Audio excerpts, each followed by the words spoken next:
Hello there and welcome back to the channel. Your girl Inspired Abby here. If you are a returning subscriber, welcome. Thank you for all the love. Thank you for all of the support. Please do share the video if you like it. Leave a comment and do like as well. All of this will help to support me. And if you're stumbling on my video for the first time, welcome. Please do take a minute to subscribe if you like my videos. So in this one, I'm going to just be talking about what it's like to have moved to the UK from Nigeria 20 years ago in comparison to now. And what inspired that was I saw a video of a lady who was documenting her first week in the UK, the experience, and I thought, that's something we would never have even considered at all at the time, even though there was no social media to record it on, but something that nobody would have even considered or thought about. So I thought to just think about what that was like at the time, moving to the UK from Nigeria 20 years ago in comparison to now. So let's go, and I hope you enjoy this one. Everywhere I go, beauty finds its way in the little things of every day. So the first thing I will talk about in terms of the difference between moving to Nigeria, moving from Nigeria to the UK 20 years ago in comparison to today, or maybe 𝐾𝐨𝐧'𝐭 like people call it. The first thing I will say is that there was nothing called 𝐾𝐨𝐧'𝐿 at the time. That was not something that had been invented. I think that was invented around COVID period or just after COVID period, when the riot happened in Lagos and the response of the government was not so favorable. And I think that was when the escapism idea started to come into the mind of many youths. And I believe that was around the time that that phrase was coined. And also there was a song by, can't remember his name now. There was a musician that used that song 𝐾𝐨𝐧'𝐿. So I think that around that time was when that word was coined. So it wasn't there was no escapism as such at the time. People moved to the UK for many other reasons. And I think there was not too much desperation at the time to move. People moved because maybe they had a family member who was already here, a spouse, a parent, or a child that they wanted to move closer to, or they wanted to come in school, or they just wanted a different life for themselves. But there was no desperate attempt to escape like there is now. So I think that's one first main difference at the time. The other difference is you didn't tell anyone you were traveling. So you wouldn't tell anybody you were traveling. Even when you got to the UK, many times you will still not tell anyone for months that you've traveled, because you want things to settle down and be sure that your village people will not come after you. So telling people, like now, people would actually get their friends together and do like a send forth and, oh, I'm relocating and all of those things. And, all of that was not something he did. So when I left, apart from my parents and I think just one friend and my sister, nobody else knew that I was traveling. Even somebody who had come to visit me the day before I was traveling saw me clearing up. I said, oh, I'm just tidying up and getting rid of old stuff. So it was something that you would never mention. It was more of a thing at that time. And some people will not even say that they've traveled for months until later. Nobody took offense. It wasn't like now, if you don't tell people like you're traveling, they will be offended and all of that. Nobody was quite offended. It was quite understandable because nobody really shared things like that. Another difference is the fact that now people use the word relocating.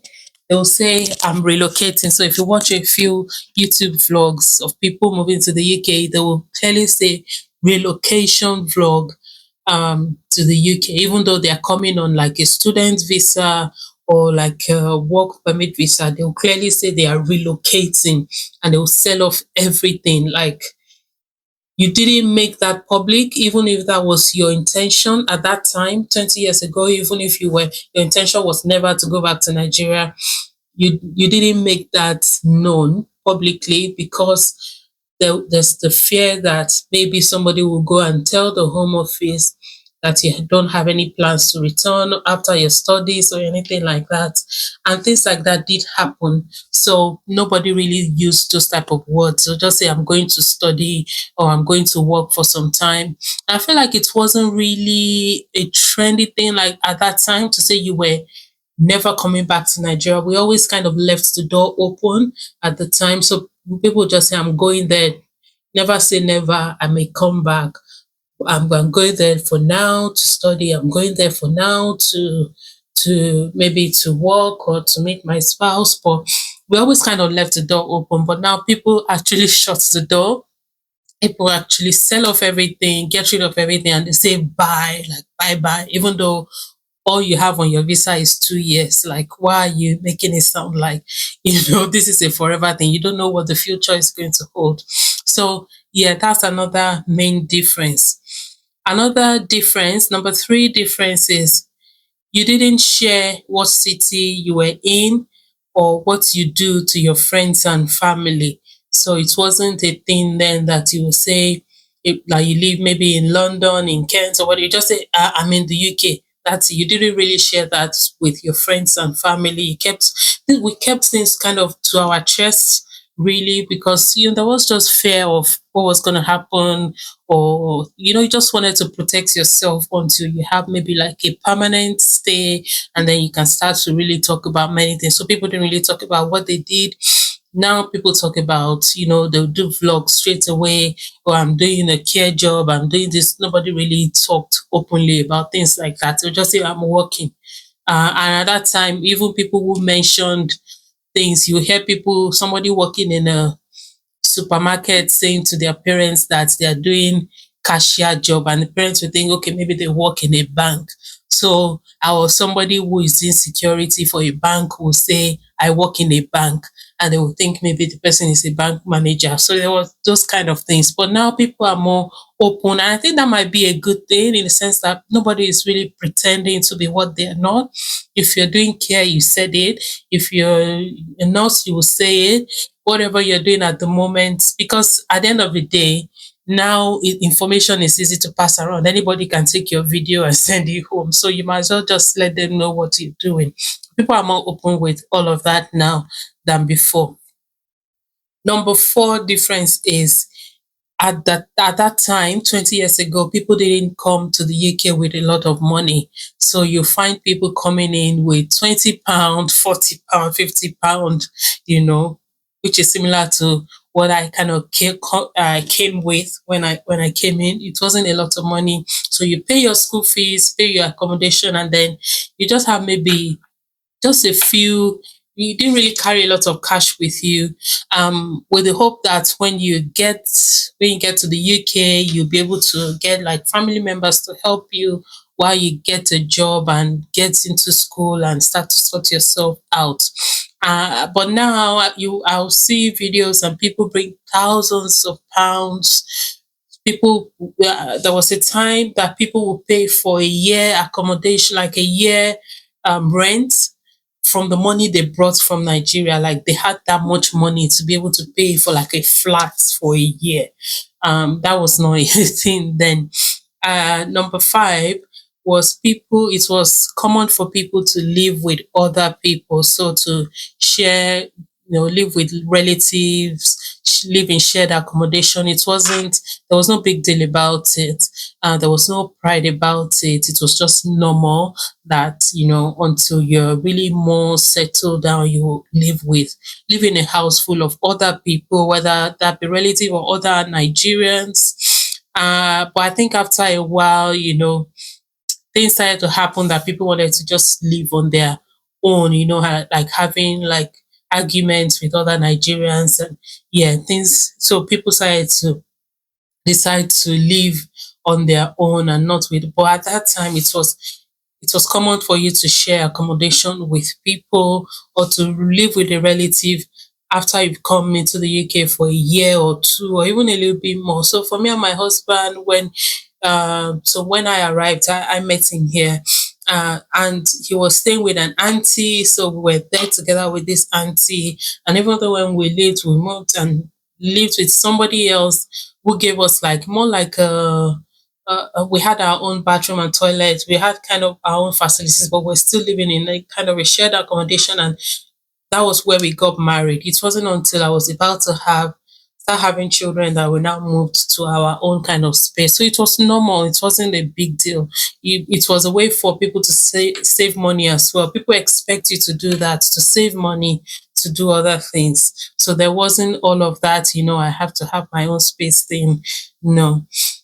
I think this is number 5 maybe. So the next one, you didn't call home every day. So there wasn't even the means for you to be able to call people back home every day. So we used to use calling cards at the time, international calling cards to call home. So there was like £1, £2 worth, and maybe £5 worth of it that you can buy, depending on how much time you want to spend on the phone. But it runs out very quickly, so you load the card and you've spoken for like a few minutes and your card is finished, depending on which type you buy. And we always switched like products. We switched between this cards from time to time because after a while, maybe one particular one, once people start using it a lot, it won't be as good, and then we switch. So we used to call with calling cards to call home.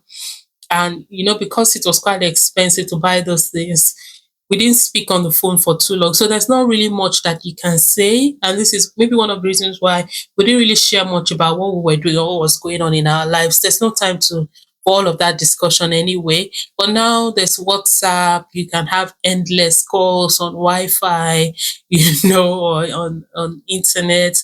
You can speak all night with your relatives or with your spouse back in Nigeria if you want. And I mean, that's so easy, but we didn't have that luxury at the time. Another difference is that it was normal for you to start with low skill jobs. So it was normal for people to start with like cleaning jobs, care jobs, retail, working in supermarkets. In fact, retail was kind of one of the higher end of those type of jobs at the time. So if you worked in a supermarket, you were still classified as, one of the one of the top people. It was normal for people to do low skill jobs when they come into the UK. It was kind of expected, not like now that people are looked down on when they come in, and people in Nigeria will be saying, "Oh, don't mind them. They are just doing cleaning and all that." But at that time, it was normal. It was kind of expected that was what you were going to do first, no matter the type of education you've got, that you were going to do that first before transitioning into any other thing.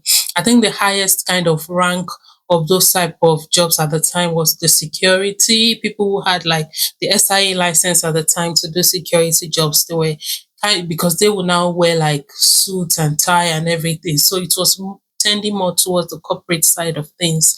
But it was kind of expected that you were going to do skilled jobs. Now when people come in, I see people coming in straight away and just going straight into like corporate jobs. That was not really common at that time. Another difference is there were few Black people who worked in the corporate world, in offices and in the city at the time, and fewer Nigerians or Africans. So even if you saw Black people, maybe there'll be West Indians. So it wasn't very common to see that. I remember when I started working in corporate in the city about 17 years ago, it would be far and in between to find another Black person.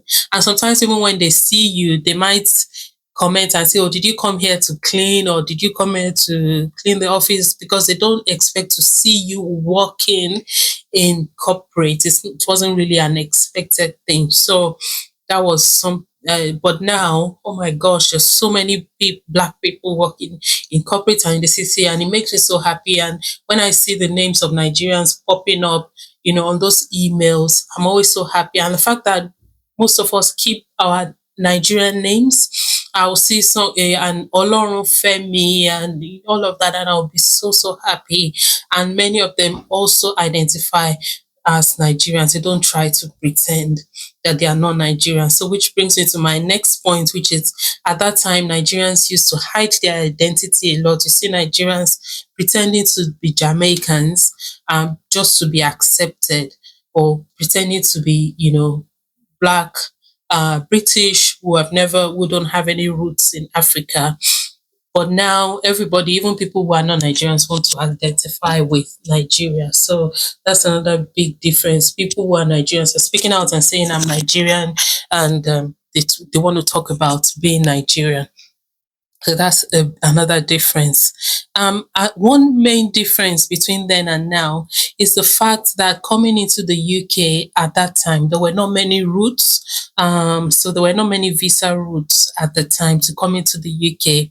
So it was common to have people coming on visiting visas and then overstaying that visa and then maybe claiming asylum or getting married or something, finding another way to settle. Or people came on student visa routes. That was another common route. Or people who had settled spouses, which were very few. Those were kind of the lucky ones, the ones who already had like settled spouses and they came on spousal visa. But mostly people came like on student or on visiting visas. People who came on student visas were even one of the kind of the lucky elite ones. Most people came on visiting visas. So the routes were not many, but now the routes for coming into the UK, especially at a particular time, just around after COVID, there were so many routes that were opened. Care worker, skilled worker, so many routes, and even the student routes. There are still so many new universities you can apply to. So many options. So there are so many options now. If you have the money to spend on the application and everything, there's so many routes. But at that time, there were very few routes that you could take. So people just took whatever was available, and it was common, very common, to find people who came in on visiting visas and overstayed. After a while, Home Office did like a big rollout and made sure all those people were settled because they had stayed long enough. But it was, and just try to regulate things instead of like sending people back. But there was a lot of people at the time who were quite undocumented people. You tend to have friends, family members who were undocumented migrants around you all over, but they still survived. They kind of still survived and got on. Many of them will not be able to work the normal job that needed you to present a paper. So maybe they'll do their own businesses, whether it be catering and all of that, cleaning. They will do anything, and they survived and they made it, and they were able to regulate their stay. So that was common. But now you can't really, if you come in on visiting visa, there's nowhere to hide. They will catch you. If you try to overstay, they will catch you. So you can't really do that. And if you come in on visiting, you have to go when you're done. They will find you.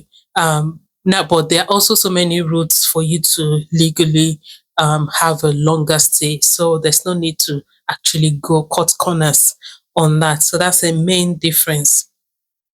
Also, it was also common for people to use marriage to settle. I think I already mentioned that. It was also normal to have people who relocated from Europe. There was a big move at the time where a lot of Nigerians who had traveled to other parts of Europe, whether it be Germany, Belgium, all of those places, who then moved to the UK because they thought UK is more favorable, and then there's the English language as well. So it was easy for them to travel down to those other European countries, but settling there, they didn't really find it that convenient.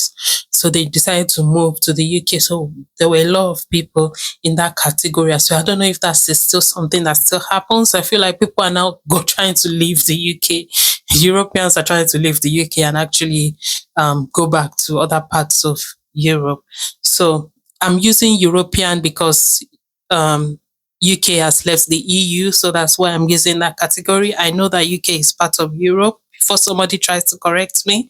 I know UK is part of Europe, but what I'm talking about is all the other countries that are still in the EU.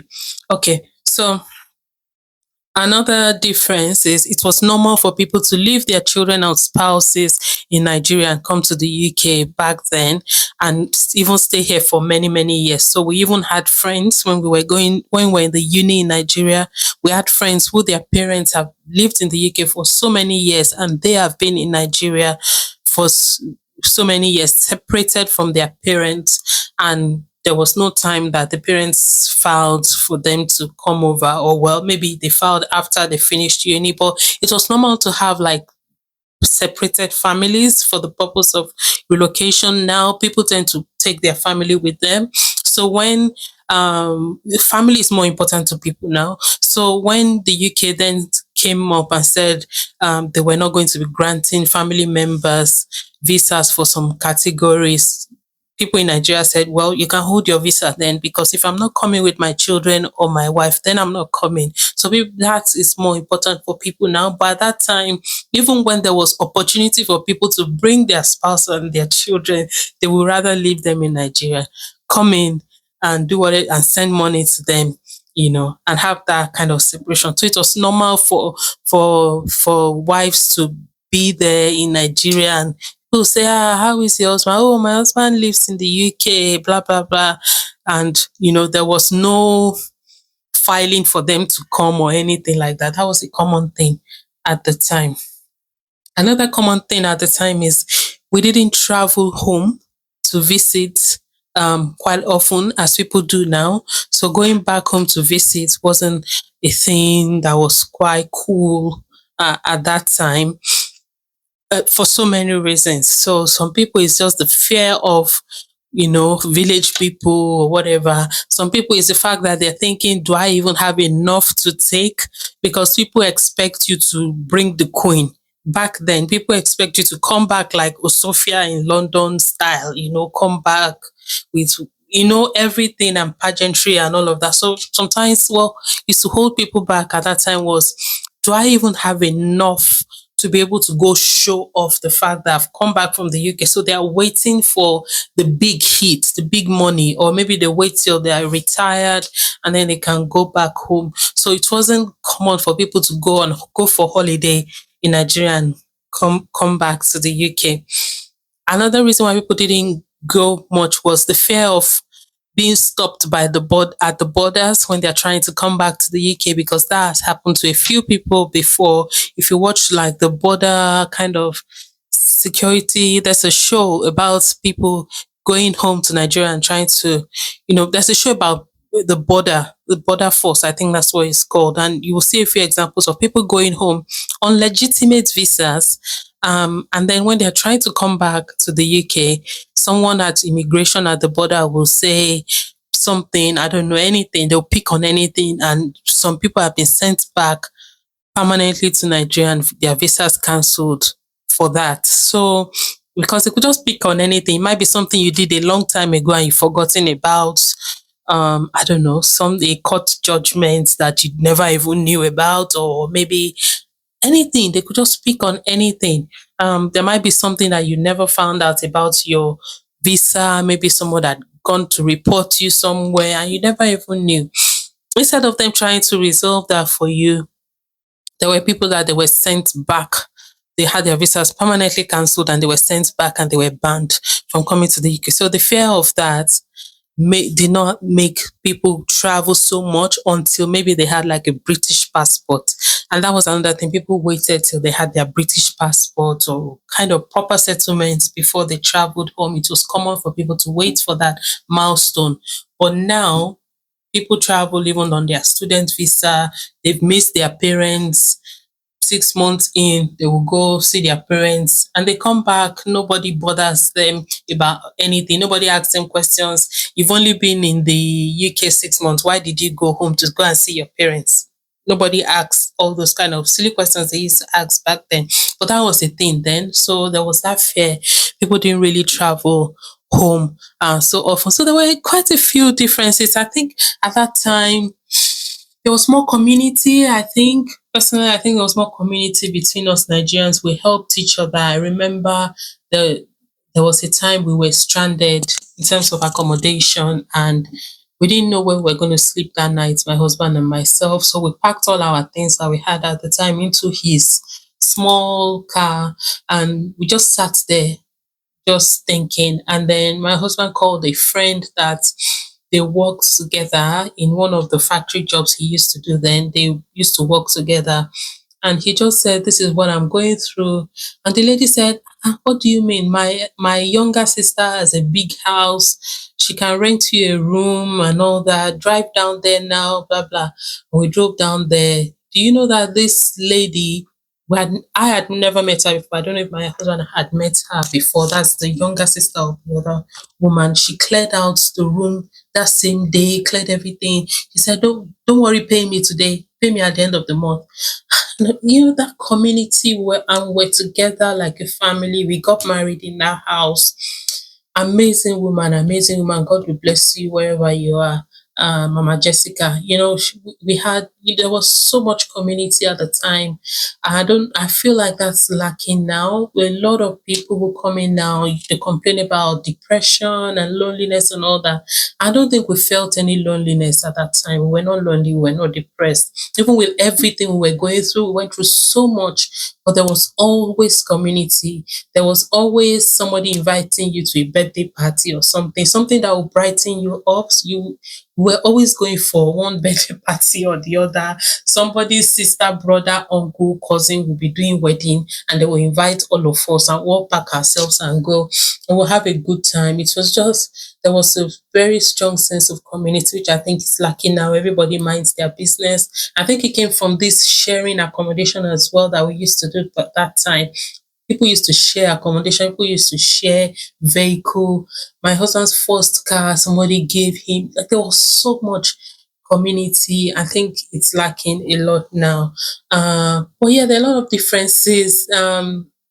If you're somebody that moved into the UK maybe 10 years ago, maybe you recently just moved, share your experiences in the comment section. Let's know what that was like for you, and if you have you heard of experiences of other people who moved at different times. Can you tell differences? Do you know the reason why some of those differences that I mentioned happen or occur? And if you live in other parts of the world as well, what was that relocation like for you? What was the experience? What were the other stories you heard of people before you and people after you, the differences? Let's talk about some of those. I might, do a part two. I might do another one with my husband talking about the same topic if we come up with other things. Yeah, so I think this is an interesting one. I hope you've enjoyed this video. It's International Women's Day today, Sunday. Yeah, so happy International Women's Day to all the amazing women out there. You are strong, you are valuable, you are loved. Love yourself. Just absolutely love yourself. Just continue to love yourself. I think that's the key, because we are required to love people around us, but if you don't love yourself first, then you've got no love to pass on to anyone else. So happy International Women's Day. You are amazing. You're amazing. Thank you so much, and see you on the next one. Bye.